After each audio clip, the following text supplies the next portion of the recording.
to show that we're the sponsors. It's time to start, enjoy the show.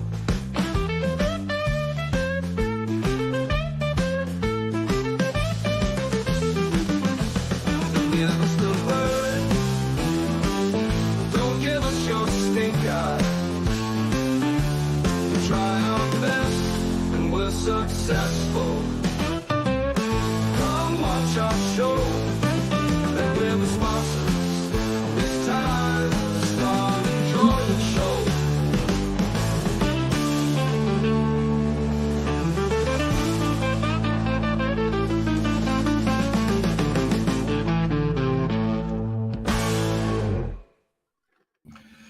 Hello to everyone. It's Betting Weekly Live.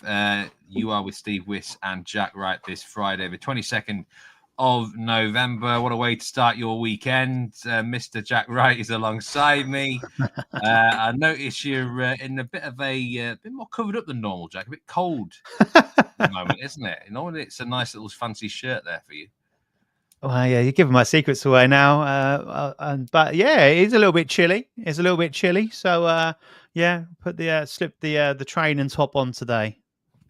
How did the international break treat you overall? I mean, do you like it?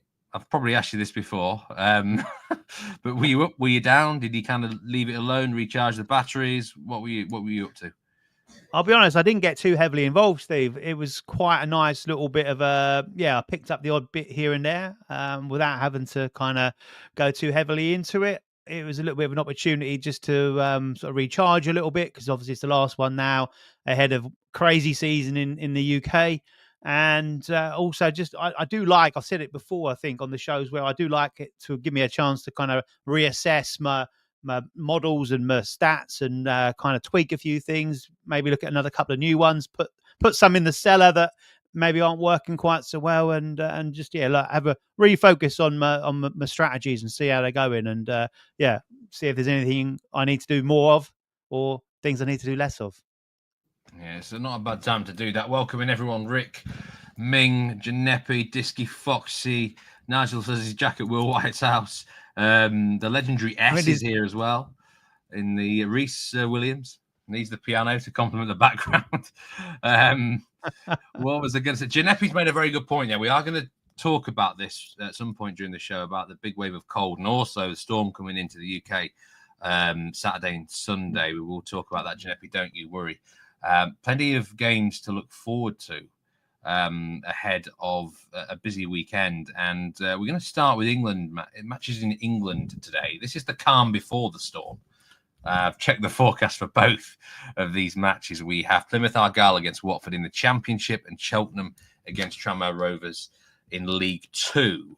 I swear down, Plymouth always seem to play on Friday night, Jack. They must have played more Friday games than any other team. There's a couple of bets that you like in this match. I must say, I've seen a fair bit of Plymouth this year just because they've been on TV so much. Probably the Wayne Rooney factor. Watford have been a big overachieving side on the metrics, haven't they? Are you having them as a plus 110 favourite? Bear in mind, Plymouth, for those who don't know, right on the southwest of England, they've probably got quite a strong home advantage geographically. And then away from home, it's a nightmare for them. But this is not the easiest place to come, is it? It certainly isn't, mate. You might have to speak up a little bit. Will's just practicing his piano in the other room, and it's just coming through a little bit. I don't know if you can pick that up on the mic or not, but we should be okay. But no, Plymouth are exceptionally strong at home. And as you say, for us in the UK, it's a million miles away to get down to there and down in Devon. And obviously the same goes for them. That's probably why their home record is so strong and their away record is terrible. And I feel for them, actually, their fans, as most people know, I'm a Norwich fan, but Plymouth have got to come to us on Tuesday night this coming week. What a horrendous journey that is. That's going to take them about between 7 and 8 hours to get there. So their fans are going to have to leave at 11 a.m. in the morning to get there for a 7:45 kickoff. It's ridiculous planning.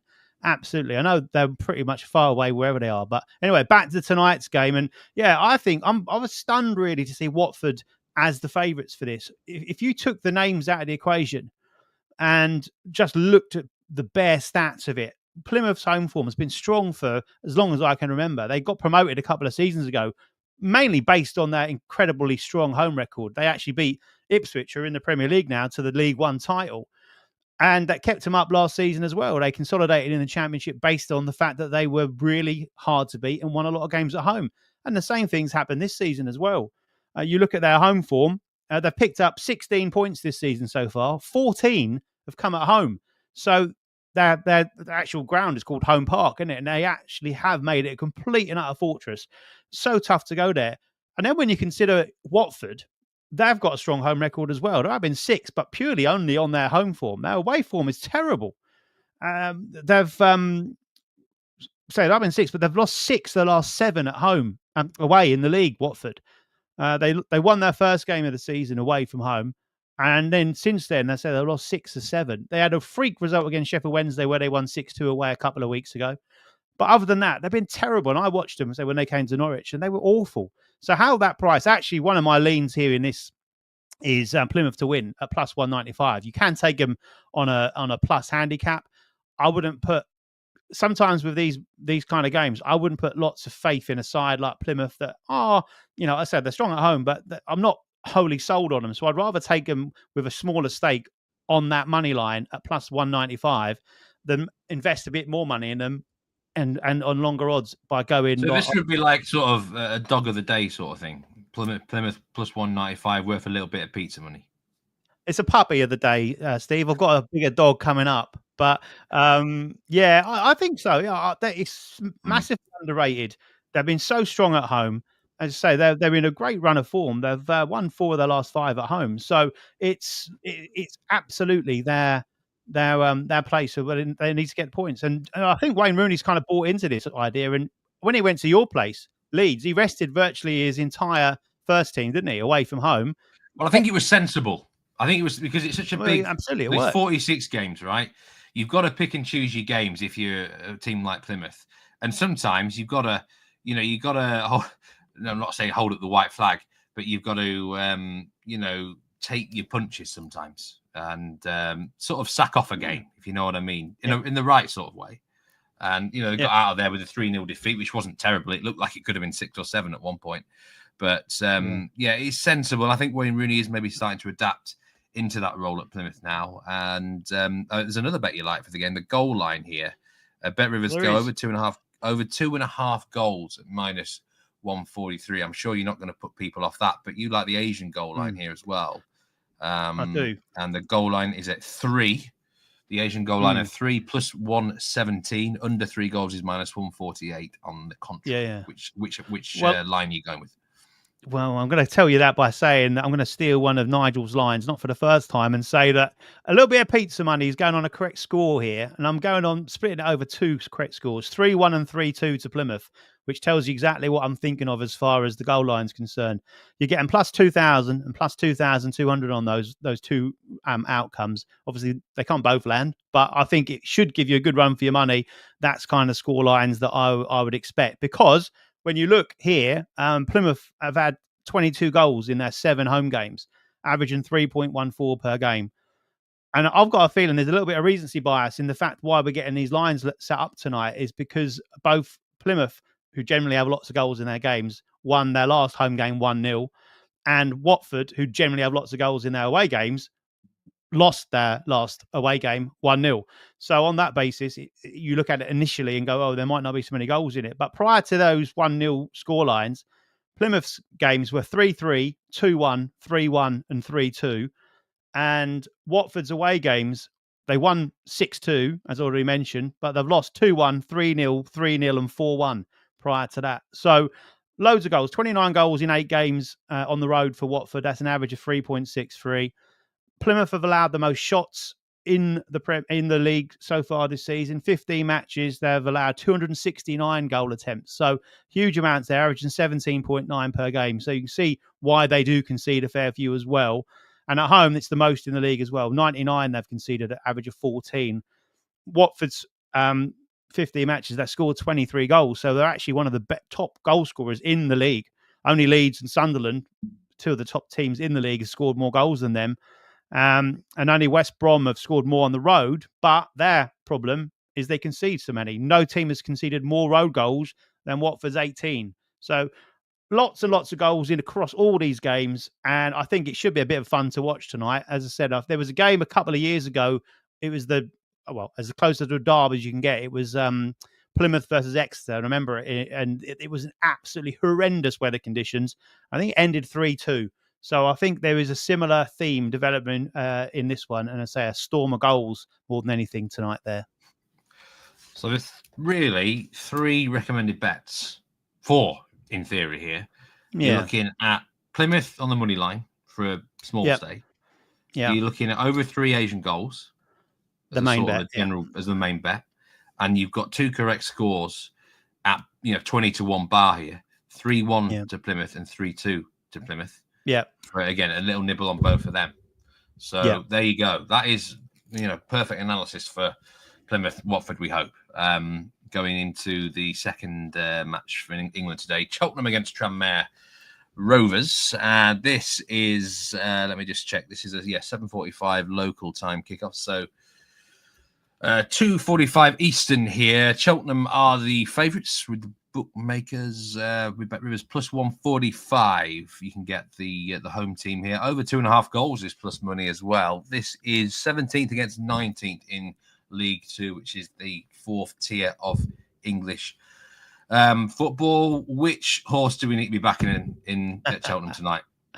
Hey, there we go. Yeah, well, mate, I'll go over this one quite quickly because I don't think there's huge amounts of mouths watering out there for the Cheltenham Tranmere game tonight. But it is one that just stands out to me. I like me EFL, so I've gone with both teams to score yes in this at minus 113. I wouldn't put anyone off the over 2.5 goals at plus money if they want a little bit on that. But the thing that put me off that was the fact that why I went towards both teams to score yes is that Cheltenham's last 2 home games ended 1-1.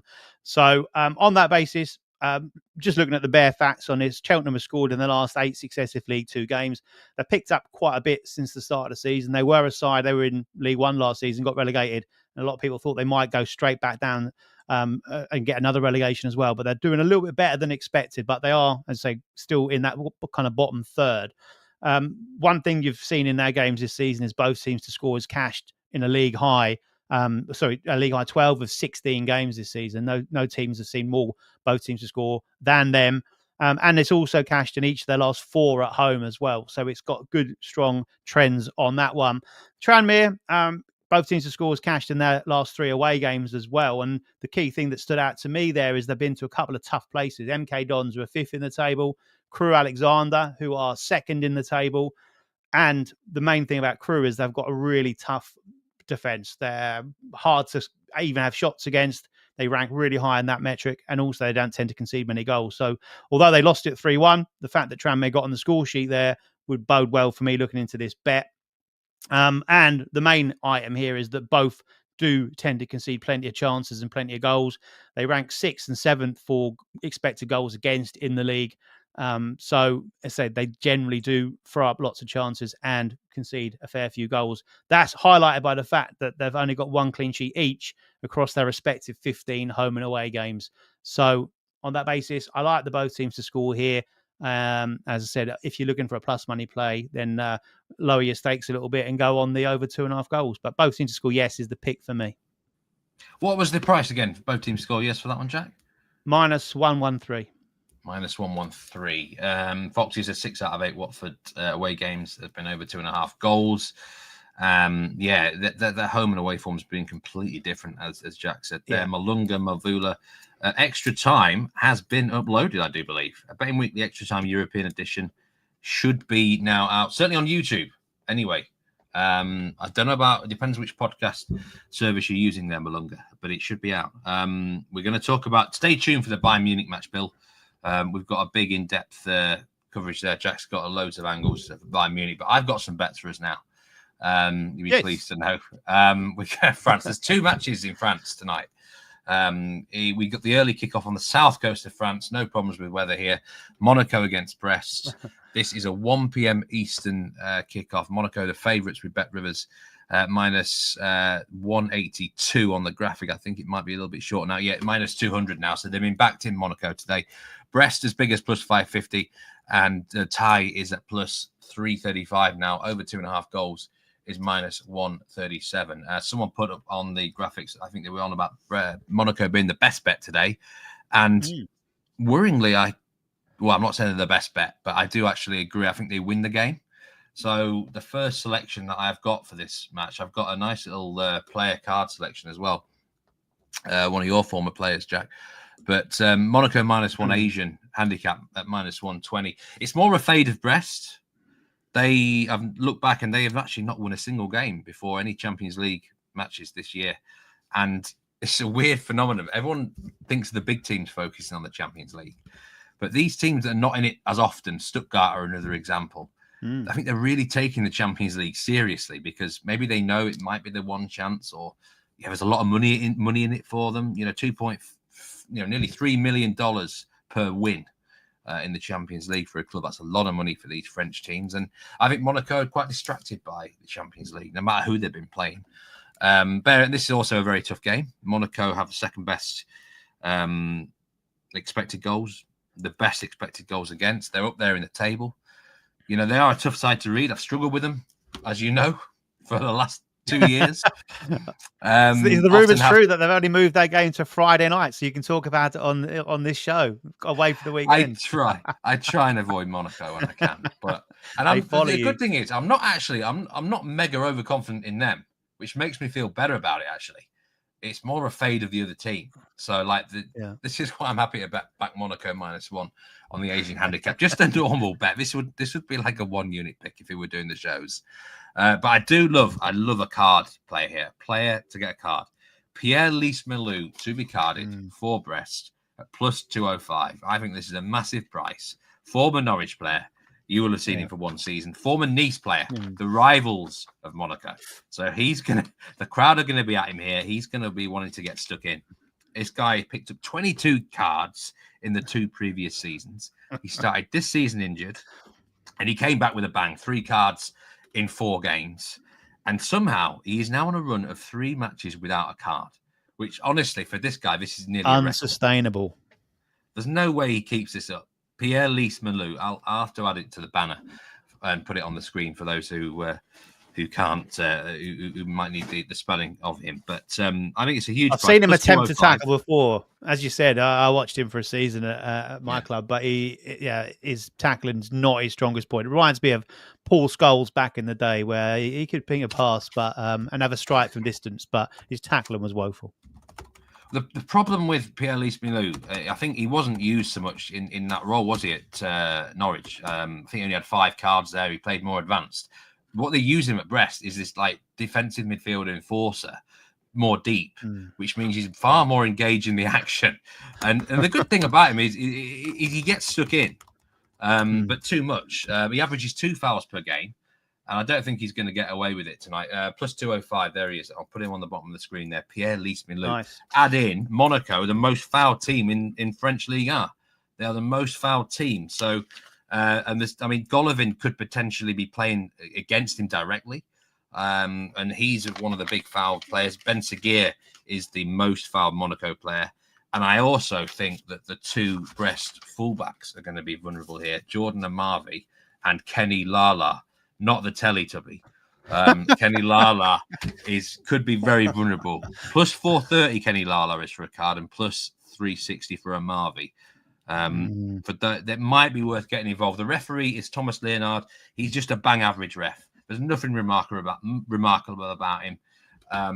Which that might be makes a change for a referee these days, doesn't it? I know there's nothing. He's the most bang average ref in the book. So maybe if you look. Well, the way I see that is if it deserves a card, he probably gives it. That's the sort of ref maybe he is. So those are my 2 angles for that game. And going into PSG against Toulouse now. And I really like the under here. I really like under 3.25 Asian goals at minus 118. Main reason is that if you look at the underlying metrics for both teams, these have 2 of the best 3 expected goals against in the league, which obviously isn't a surprise with PSG, but Toulouse have been remarkably good at not conceding that many chances. PSG are the favourites, the hot favourites here. Worth mentioning, Toulouse had a very good record against them last season. They beat them in this fixture last year. It was in May. So, take what you want from that. But that will surely give them confidence. They're actually plus 750 now on the money line, are Toulouse. A battle of two Spanish managers here. I think there'll be a bit of respect. And it's going to be cold. The forecast is cold in Paris. 0 degrees Celsius, which is around 30 Fahrenheit, just on the back of an international break. I think that both teams will be lacking rhythm here.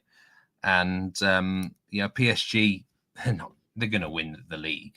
Then there's no real doubt about that. They can almost afford to drop points in these sort of fixtures and focus on the Champions League. Toulouse, we've had a good debate about them on the Extra Time show with me, James Easton. We didn't really rate them for a while, but they kind of surprised us a bit. And I think the difference between...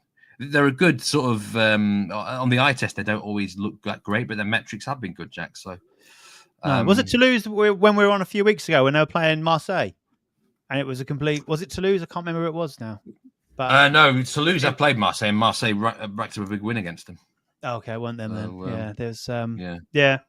Well, sounds good. I think sometimes, when with the Champions League coming up for Paris Saint-Germain and, I say, a few of the old woolly gloves on tonight, not fancying it, then, I think unders... Especially when you get a nice big line, don't you, with Paris Saint-Germain. Yeah. This is my best bet of the day, actually. This under 3.25. You could go under 3. I quite like under 3 as well, because I think this goes under 2.5, to be honest with you, Jack. I really do think it goes under 2.5. Be a bit more aggressive. I'm quite confident in this one. Yeah, I do. Just going through the stats. So some Foxy's memory's better than mine. It was Auxerre. That was it, Auxerre, Marseille. Yeah, that was it. I tried to forget that. FGA football doesn't trust Monaco either, but he thinks they'll edge it 1-0. Yeah, I mean, I'd take 1-0 with the Pierre Leesman new card. Disky says I never get Monaco right, so he's paying Brest draw no bet. I don't blame you, actually, Disky. I mean, I don't. My record, I'm not confident in that pick in the -1. I just think it makes logical sense with Brest. I mean, La Land with that pick. Yeah. Let's have a look. Paul Laguna, welcome in, Paul. Great to see you. He likes Wickham draw no bet, and so does Duncan. Wickham draw no bet. Flying at the moment. Wickham. Maybe we might talk about that tomorrow.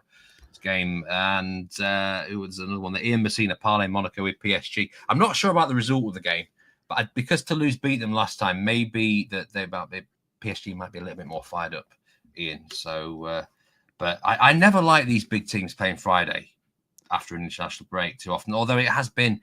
I mean, that's a real really quick turnaround, isn't it, Steve? I don't know. Yeah. Obviously, I'm nowhere near on Paris Saint-Germain or the Ligue as yourself, but to go on a Friday night when we've had internationals like Tuesday night, Wednesday morning, for the African Cup of Nations and some of the South American stuff, that's like an incredibly quick turnaround. Oh, it is. And, that is, I mean, what I'll say is that these international breaks recently, it depends who you've been playing for, because some of the ones in Europe, the fixtures have been dead easy for people. So, like, physically, I think it's been less demanding. But then you like Chris Wood, who's on, where was he? New Zealand?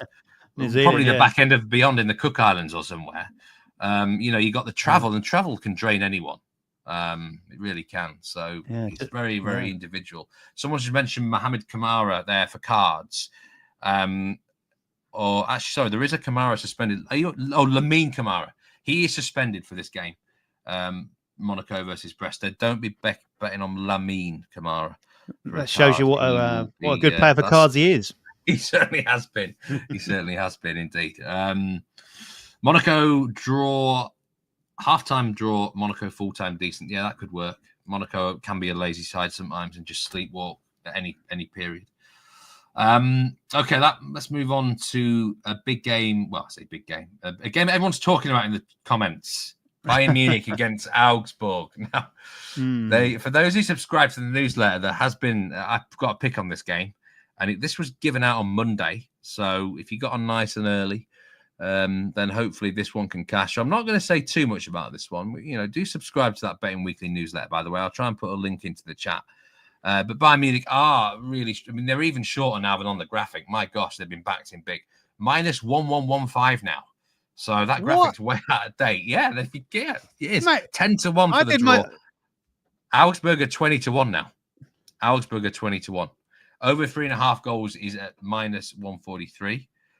Both teams to score yes at minus 106, and both teams score no minus 134. So yeah, in the last hour or two, there has been big money for Bayern Munich. Huge amount of money for the Bavarian outfit here. Jack, I mean, you've got a few angles here. We will have to maybe check the odds to make sure they're still viable. There is. Can I just mention there is some Bet Rivers special here. Harry Kane to score in the first half, and Bayern Munich to win at plus 190. And also in the PSG game, there is a Bet Rivers special. PSG money line and PSG to score over 2.5 goals. That is at minus 106. You can watch the streaming on the Bet Rivers app or on the Bet Rivers website, Ligue 1 and Ligue 2 in France. The championship games are on, and the Ligue 1 and Ligue 2 in England. The Taca de Portugal, for those who are interested in that, and Serie B. So do get streaming. You can bet in play live. So yeah, big money obviously coming in for Bayern. Mate, I don't know what comment when I sent you over my picks, but they were minus 770 then. So that was minus not that 1,115 now. Incredible. Yeah. So do you want me? Because I've got 3 picks here. The protractor has worked out 3 angles to go attack. Do you want me to leave out the one that's in the newsletter and go with the other 2, or should I mention all 3? No, I mean, I think we might have to address the elephant in the room, and the newsletter pick might have to ultimately be revealed. It might have to be, but let me just go back through here. Right, so you got a first goal scorer bet that you like. Yes. I'll put you with the latest prices for the goal scorer for this game. Right, first scorer. Harry Kane is plus 285. That hasn't changed, actually, from early. Michael Olise is plus 540, and Leroy Sané is plus 575. Harry Kane minus 186 to score any time in the game. I think Neil Channing mentioned this on one of the Dojo episodes. Sometimes it's the goal scorer markets which move last. So your first goal scorer pick here does stay the same odds which we had earlier. I'm really sticking my neck on the line here. I don't know if anyone's heard of this guy, Harry Kane, to score first.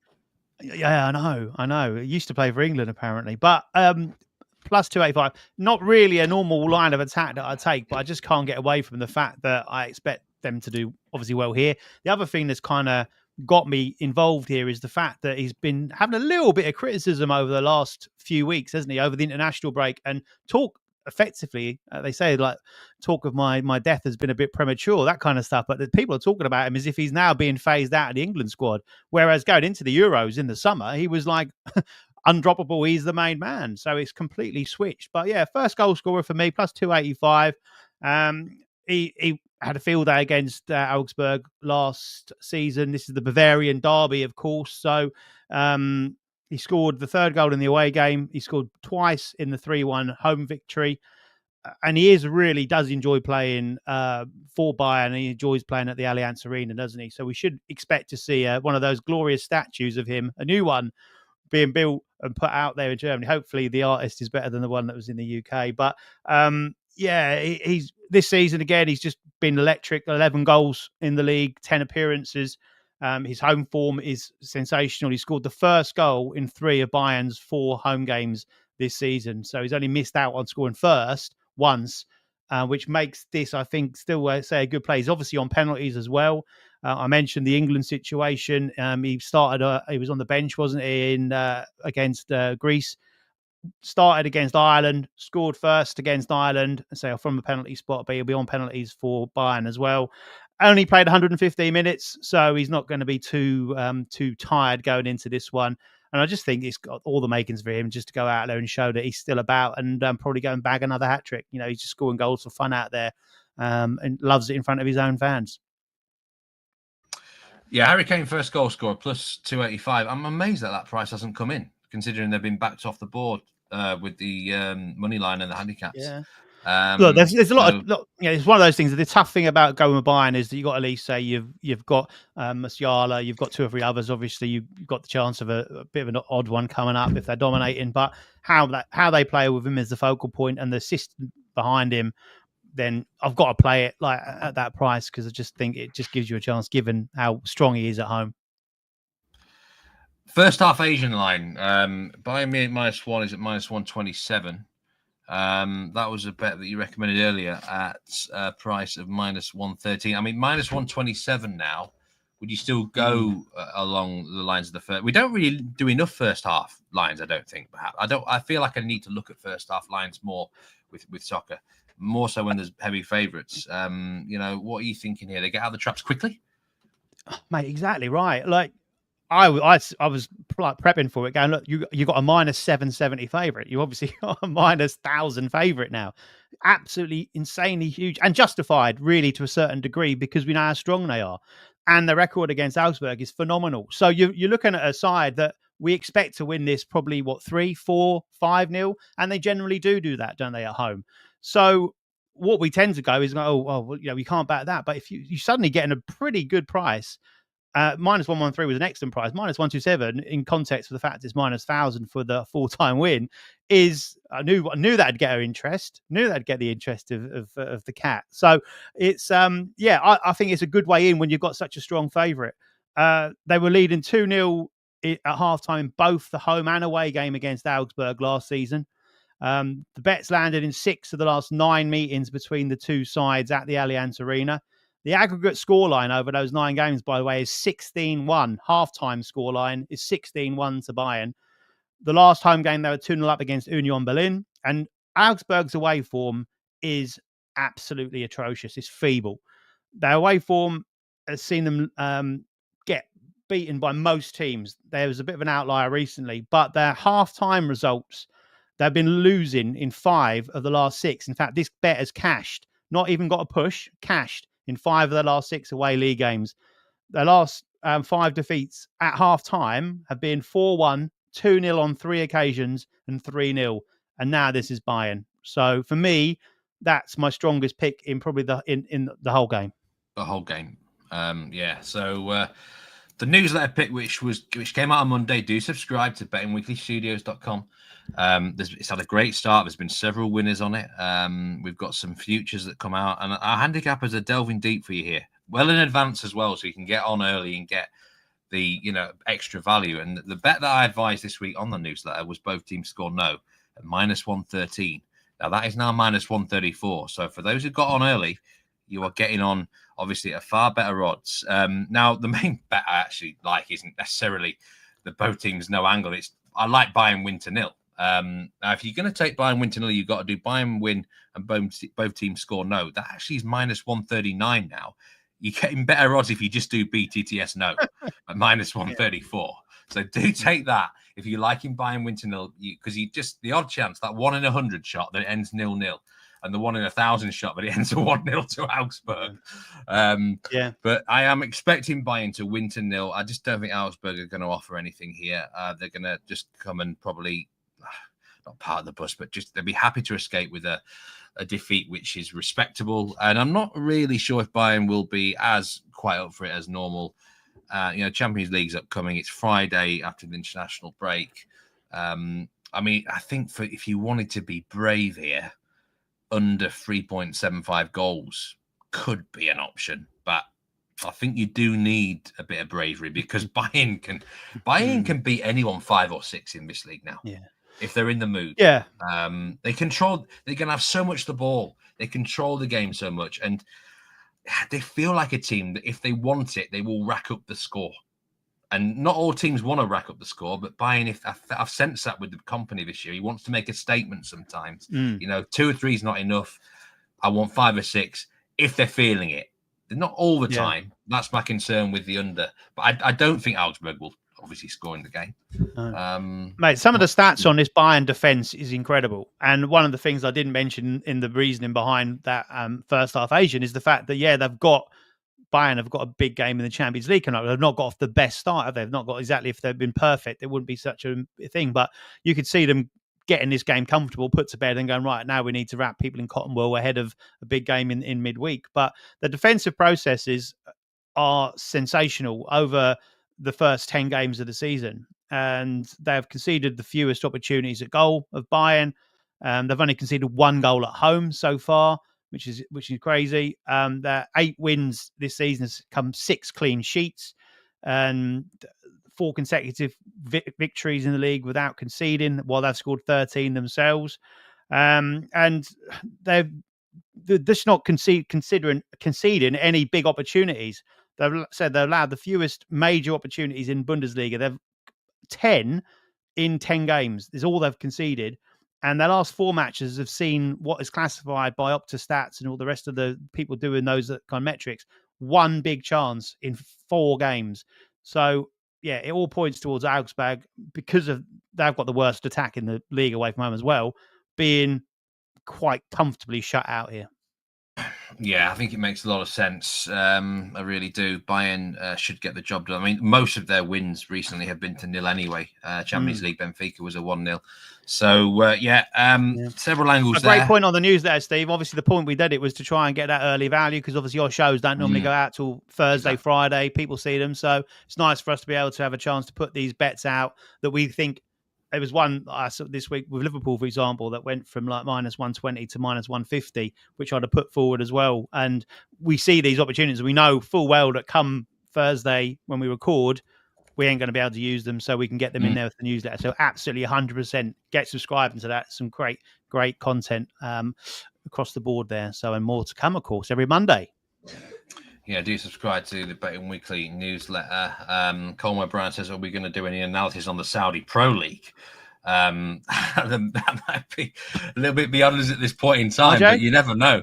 You never know, Colm, do you? You just never know, Colm. We might, anything can happen in soccer. We've got one more game we're going to discuss before we go. And it's in La Liga, and this is Getafe against Valladolid. Getafe have been backed as well. -155 now for Getafe. Valladolid's biggest plus 550. The tie's plus 240. Over 1.5 goals is -195. I mean, you look at an Asian goal line here of 1.75, literally. Under 1.75 goals is plus 115. But I like the under. I'm not going to take it. I'm not taking it. Come on, Steve. I'm not taking it, but I do like it. Do you know what? I'm fed up with Getafe, Jack. I have actually backed them a couple of times recently, and they've let me down badly. And do you know what? One thing I was going to make sure I did this year was, because we all bet in different ways now.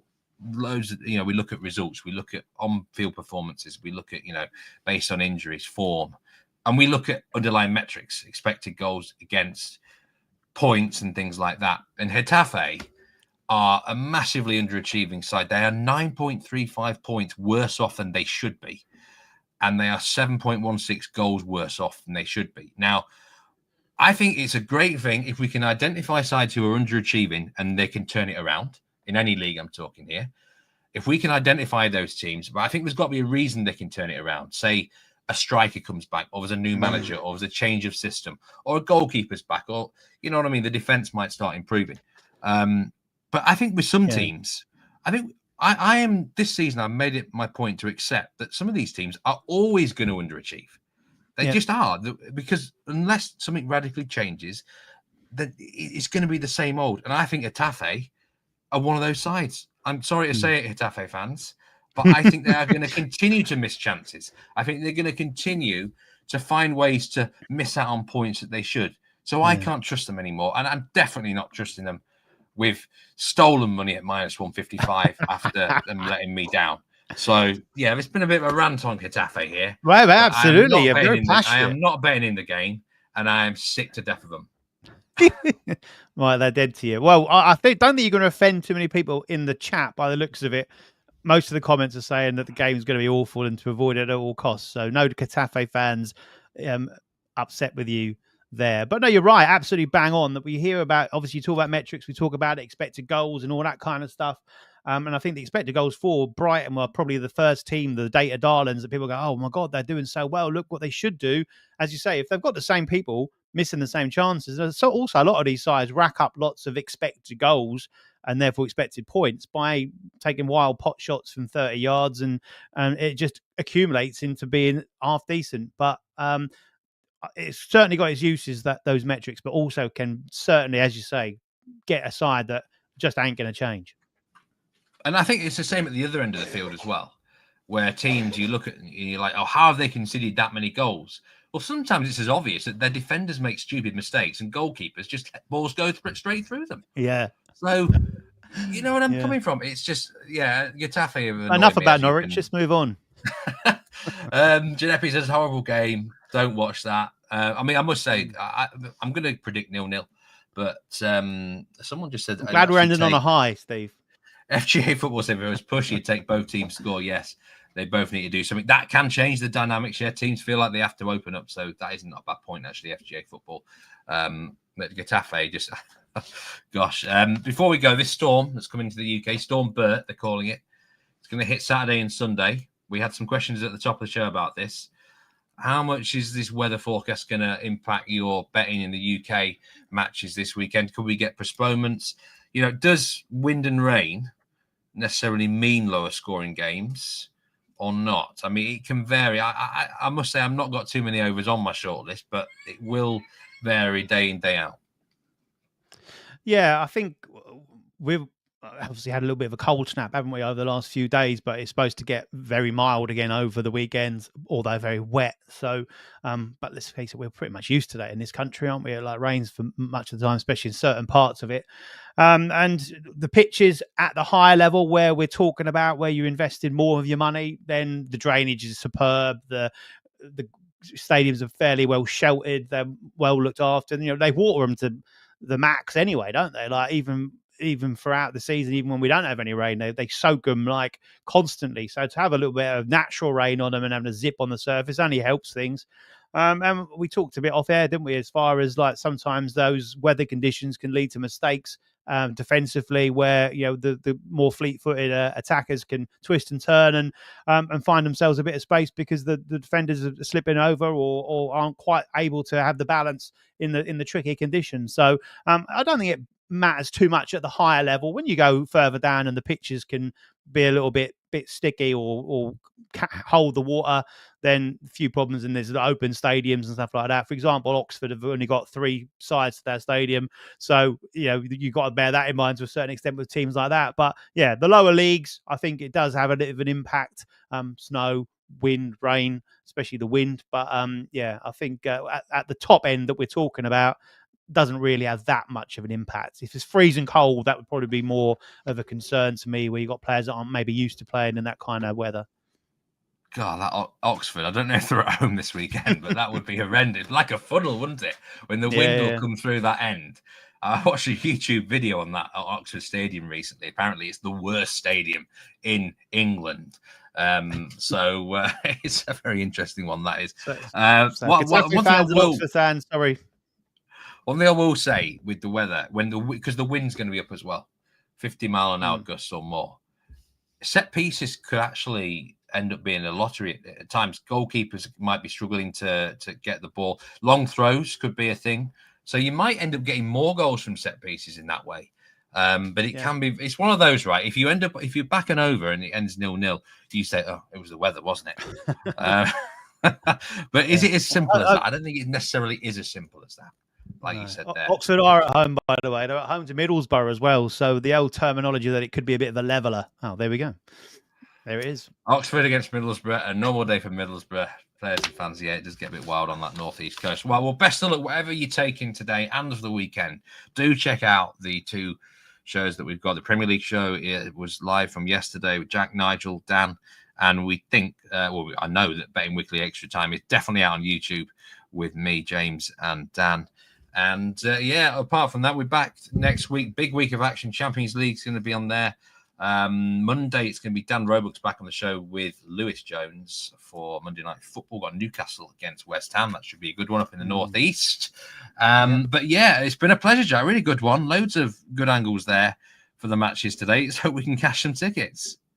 Absolutely, mate. I can't start my weekend, as I say. It's not the same unless I'm on here with you talking through the Friday night action and getting excited for the weekend. So love being on here. Thanks to everyone's comments. And have a great weekend. And let's cash plenty of those tickets, as you say. I'm just thinking a couple of weeks' time, you'll be tucking into the salted celeriac. So my mouth, you've just now started my mouth. The juices are flowing. The celeriac is legendary now. Honestly, I've heard from the restaurant and had to order more in due to the publicity that it's received on this channel. Best bet of the day before we go.